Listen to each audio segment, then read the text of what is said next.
오늘 봉독해드린 말씀 속에서 사명에 집중하라 하는 제목으로 이렇게 은혜를 나누려고 합니다. 사명에 집중하라. 여러분, 요즘에 여러분의 최고의 관심은 무엇입니까? 나의 마음, 나의 생각, 또 나의 물질, 나의 시간들이 가장 많이 쏟아지는 것이 어떤 것입니까?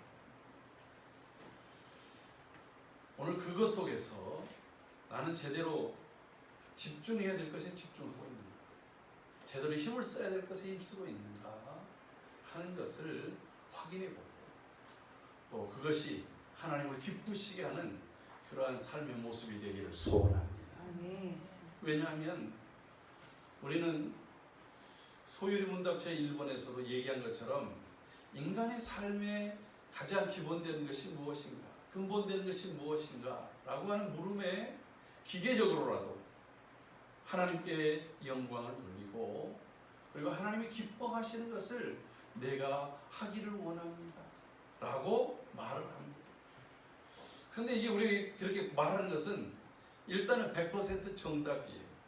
그런데 문제는 그 정답대로 내가 살고 있는가, 그렇지 않는가 하는 것은 또 별개의 문제라고 합니다.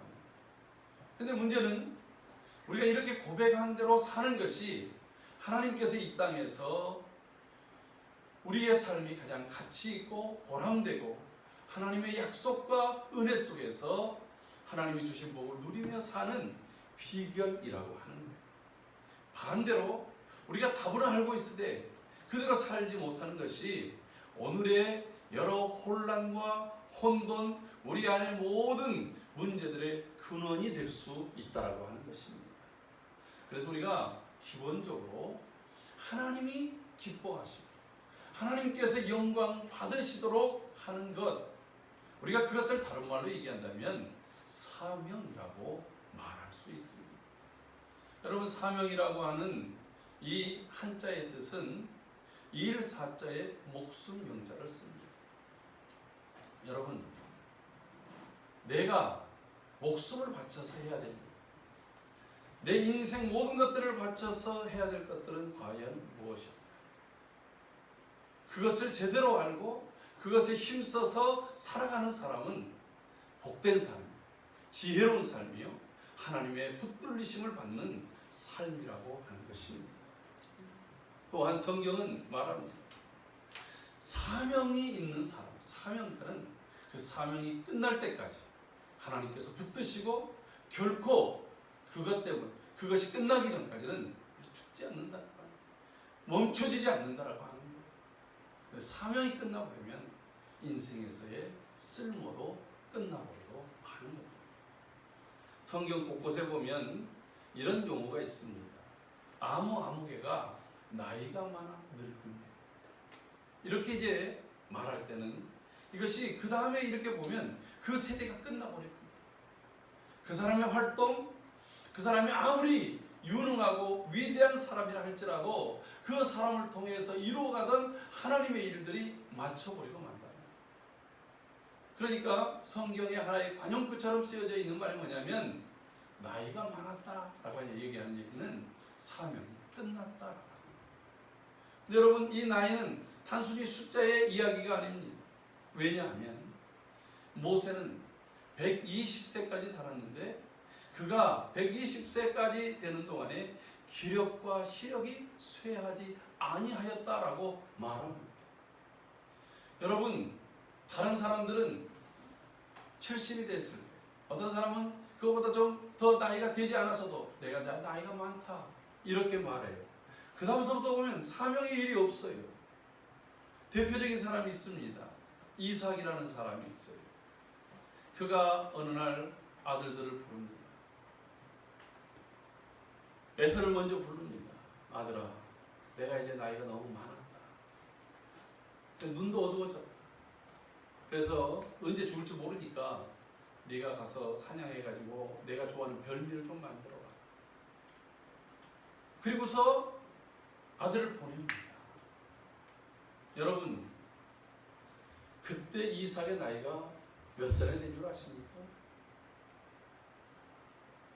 일반적으로 나이가 상당히 많았어요. 약 한 130세 정도 됐습니다. 130세가 숫자적으로 굉장히 나이 많잖아요. 그런데 이 이삭이 몇 살에 죽냐면 180세에 죽었어요. 그러면 50년의 삶을 더 살아요. 근데 50년의 삶은 백지입니다. 아무것도 없어요. 왜 그럴까요? 사명이 다 끝나버린 겁니다. 여러분, 사명이 끝난 50년의 삶은 굉장히 고단하고 비참한 삶이었어요. 왜 그럴까요? 여러분 한번 생각해 보십시오. 그 나이로 인해서, 그 나이대에 에서와 야곱은 장자권의 싸움 때문에 형제가 서로 왼수가 됐습니다. 으르렁거리며 서로 죽이려고 합니다. 그래서 사랑하는 아들 야곱은 이제 저 바단 아람에 있는 무려 1000km가 넘는 곳으로 떠나 보내야만 했습니다. 여러분, 그 사이에 그의 아내 르브가가 죽습니다. 이 에서가 아버지의 뜻에 별로 합당하게 살지 않습니다. 그래도 아마 야곱이 돌아올 때까지는 아버지 근처에 있었던 것 같아요. 야곱이 돌아온다면 떠납니다.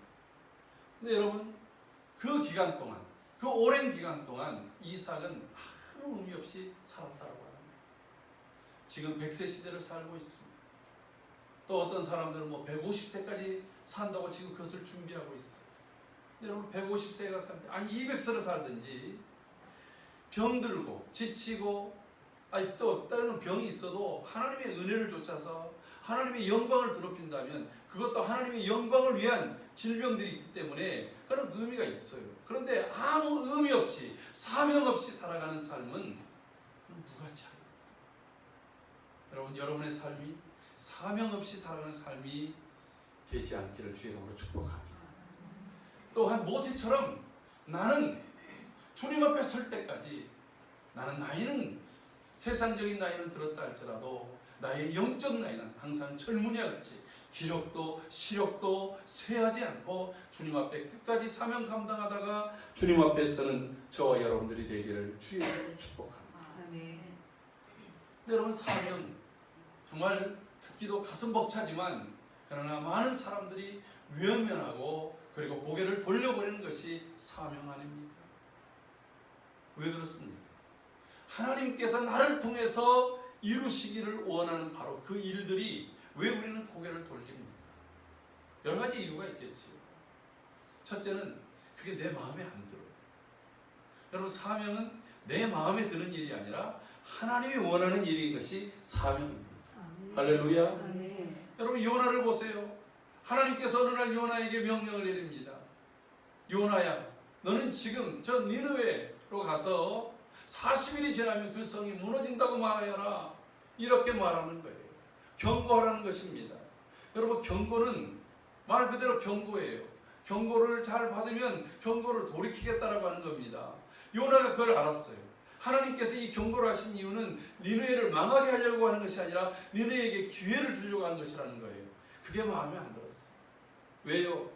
니느웨, 아수르의 수도였던 이 니느웨는 늘 북이스라엘을 괴롭혔고, 또 궁극적으로 앞으로 한 30년 뒤에는 이 니느웨를 통해서 북이스라엘이 멸망하고 맙니다. 여러분, 요나는 북이스라엘 선지자로서 그런 모든 것들을 알고 있었어요. 하나님께서 그를 통해서 때로는 위기의 북이스라엘을 건져낼 때도 있었어요.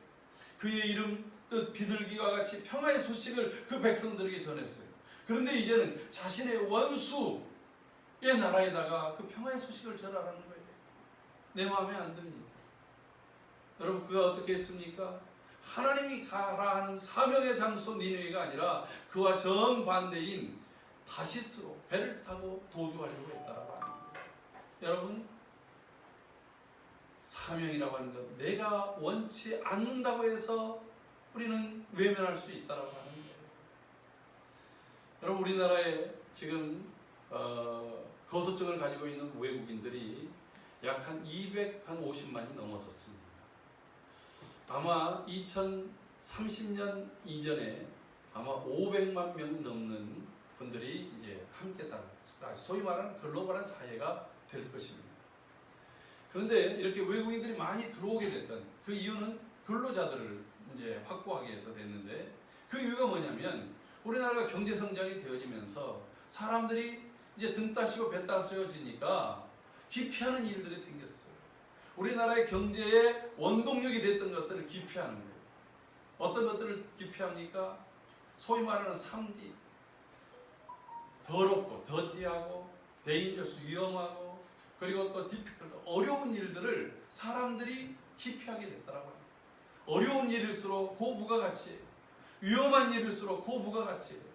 더러워서 다른 사람들이 잘 하려고 하지 않은 일일수록 그것이 더 고부가가치의 일들이었어요. 근데 그런 일들을 자꾸 안 합니다.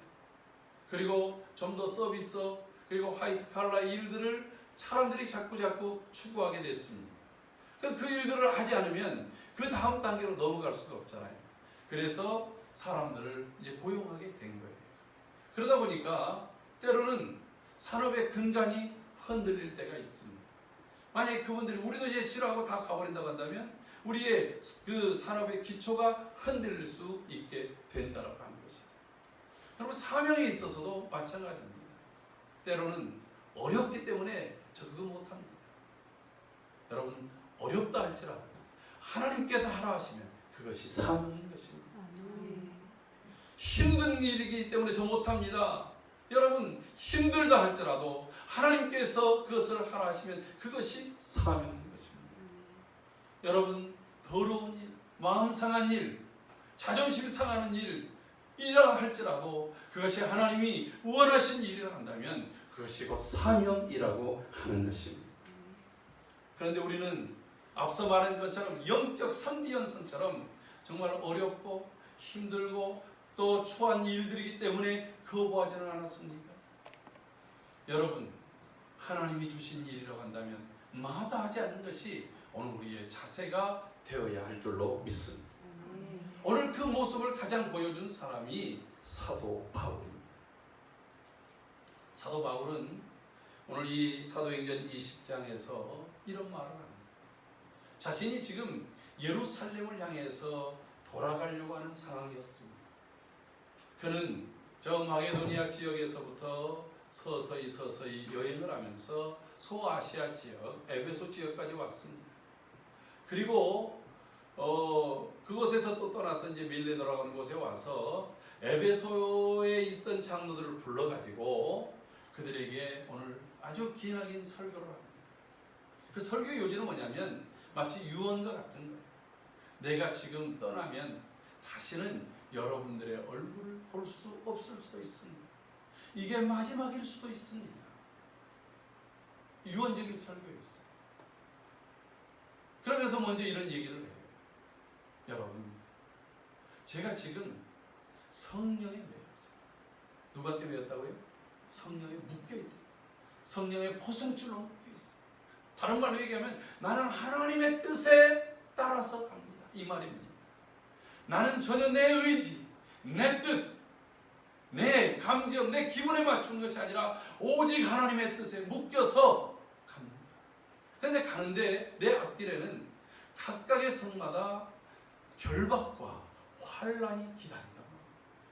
거기에는 엄청나게 어려운 일들, 힘든 일들, 내가 감당할 수 없을 그런 일들이 내 앞에 놓여져 있을 수도 있습니다.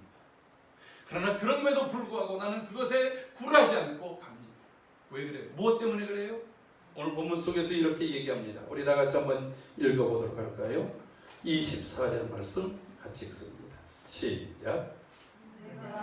달려가는 길과 주 예수께 받은 사명 곧 하나님의 은혜의 복음을 나의 생명조차 조금도 귀한 것으로 여기지 아니하노라. 아멘. 사도 바울이 사명에 대해서 가장 정확하게 얘기하고 있어요. 내가 달려가야 돼. 바로 그 길. 그리고 내게 맡겨주신 사명. 나는 그 사명 때문에 이 길을 간다는 거죠. 그 사명이 뭐냐면 곧 은혜의 복음을 전하는, 하나님께서 우리에게 은혜를 베풀어 주시는 그 복된 소식을 알려주려고 하는 이 일을 마치려 하는 데 있어서 앞에 환란이 있고 결박이 있고 심지어는 죽음이 있다 할지라도 결코 나는 포기하지 않는다. 나의 생명조차도 조금도 귀한 것으로 여기지 않는다라고 말하고 있습니다.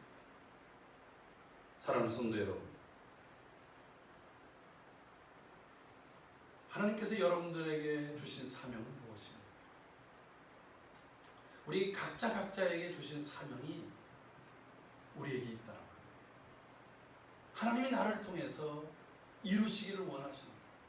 그 일을 위해서 내게 은사를 주시고 내게 달란트를 주시고 내게 여러 지혜와 물질과 건강과 삶의 여러 가지의 조건들을 주신 그 이유가 무엇인지를 여러분 알고 계십니까?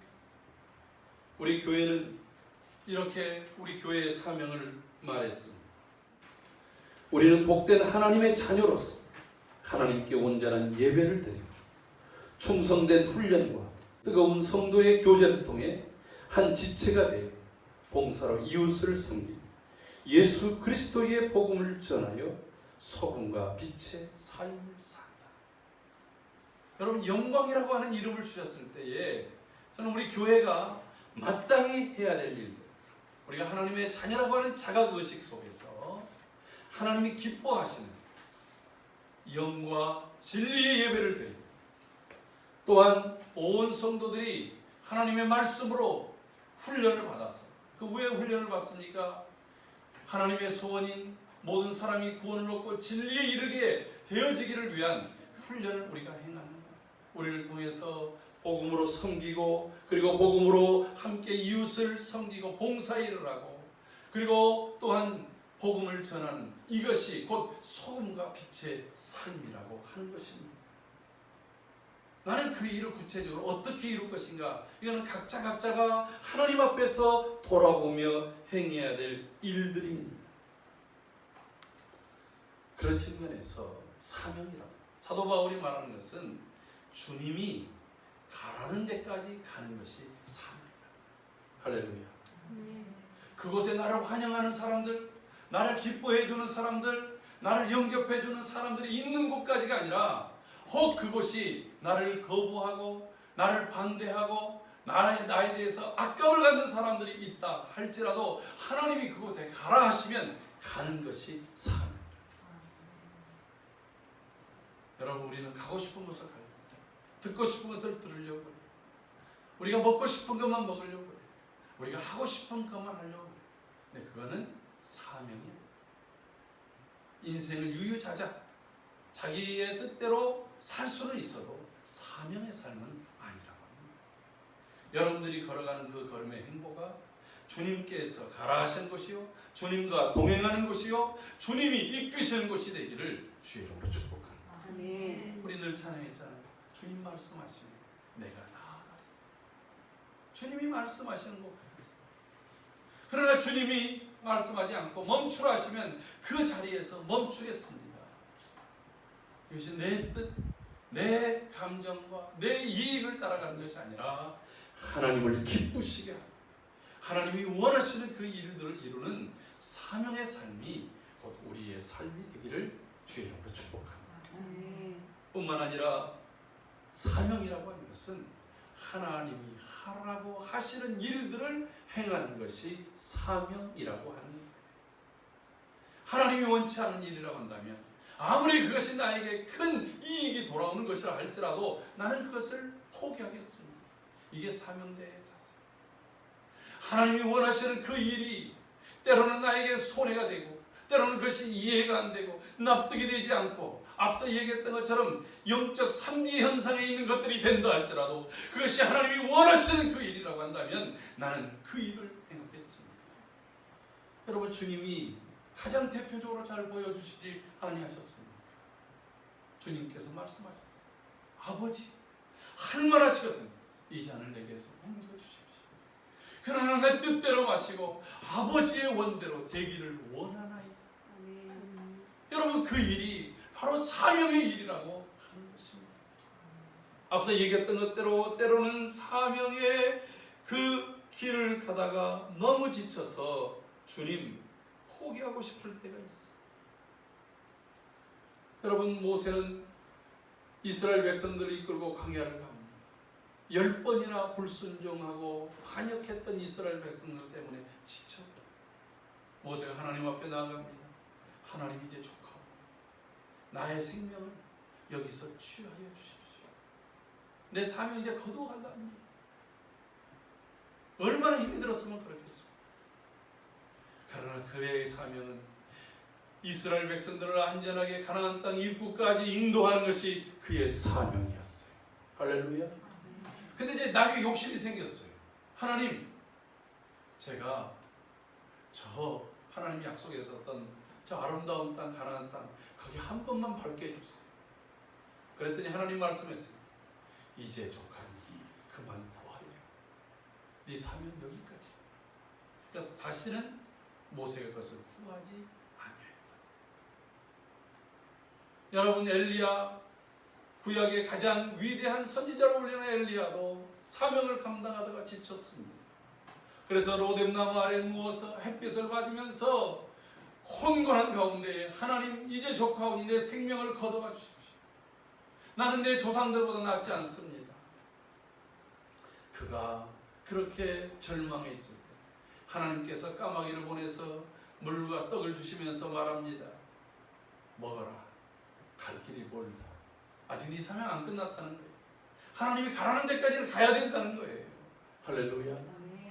여러분, 우리 이것을 깨닫시고, 때로는 내가 살다 보면 너무 힘들어. 몸도 힘들고 경제적으로도 힘들고 삶의 주변에 사람과의 관계도 너무 힘들어서 하나님, 나 여기서 끝났으면 좋겠어요.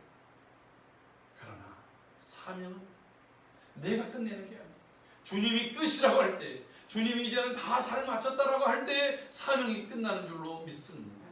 사도 바울이 맨 마지막에 이렇게 얘기하잖아요. 나는 나의 달려갈 길과 또한 선한 싸움을 싸우고 내게 맡겨 내 믿음을 지켰으니 이제후로는 의의 재판장이 나에게 의의 면류관을 예비하실 것이고 나뿐만 아니라 주의 오심을 사모하는 모든 자들에게도 그렇게 할 것이라고 말하고 있습니다.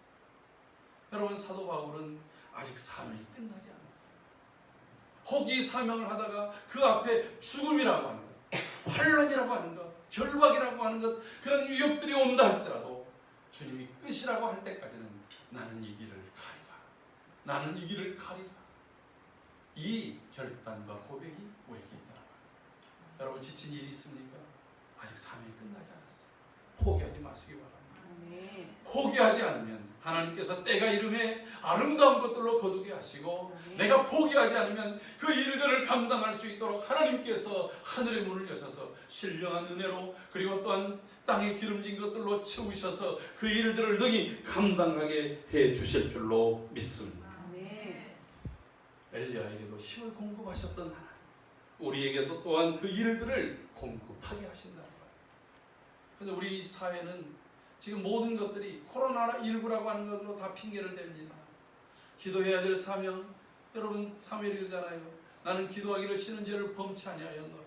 그런데 기도해야 될 일들이 있음에도 불구하고 또 기도하라고 주님이 요청함에도 불구하고 우리가 기도하기를 포기해버렸다고 하는 거예요. 왜? 코로나 때. 여러분, 사실 전도하러 가는 것이 너무너무 어렵습니다.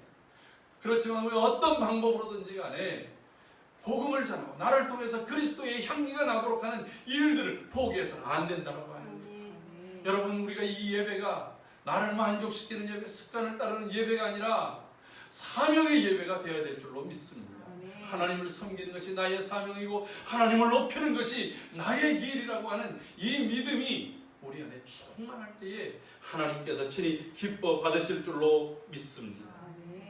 사랑하는 성도 여러분, 우리가 천국에 갔을 때 하나님이 우리에게 묻습니다. 너 세상에서 얼마나 높은 자리에 있었느냐? 너 얼마나 돈을 많이 벌었느냐? 너 얼마나 많은 것들을 얻었느냐? 라고 묻지 않는다라고 하는 것입니다. 단 이렇게 묻습니다. 너는 무엇을 하여? 내가 너를 믿고 맡긴 사명, 내가 너를 믿고 맡긴 재물, 내가 너를 믿고 맡긴 내 생명을 가지고 무엇을 하여? 그때 대답할 말이 있어야 됩니다. 주님 내게 주신 것으로 나는 주님의 뜻을 좇아서 마치 5달란트 맡은 자, 2달란트 맡은 자들이 주님의 뜻을 좇아서 자신에게 주는 재능대로 그 달란트를 남겼던 것처럼 하나님, 나는 주님의 뜻을 좇아서 내가 이 자리를 사명자로 예배했고 주의 이름을 곳곳에서 내가 힘 닿는 대로 증거했고 주의 이름을 위해서 내가 인내했고 주의 이름을 위해서 주의 이름을 배반치 아니하고 지켰습니다 라고 말할 수 있는 그러한 대답의 준비가 있는 것, 그 사명자의 준비라고 하는 것입니다. 오늘 사도 바울은 말합니다. 내 앞에 어려운 일이 있다 할지라도, 내 앞에 힘든 일이 있다 할지라도, 내 앞에 아무리 추한 일이 있다 할지라도 하나님이 내게 주신 그 사명을 위해서는 나는 결코 포기하지 않고 끝까지 그 길을 가고 끝까지 그 일을 하고 끝까지 그것을 완수해내리라고 하는 그 결단이 사도 바울의 결단이고 저는 우리의 결단이 되기를 원합니다. 사랑하는 성도 여러분, 우리 영광교회 선교의 베이스 캠프가 걸어간 다음 세대를 다시 살려내는 그 일의 사명입니다. 우리가 다시 힘을 모으고 함께 그 일에 동참해가는 저와 여러분들이 되기를 주의 이름으로 축복합니다.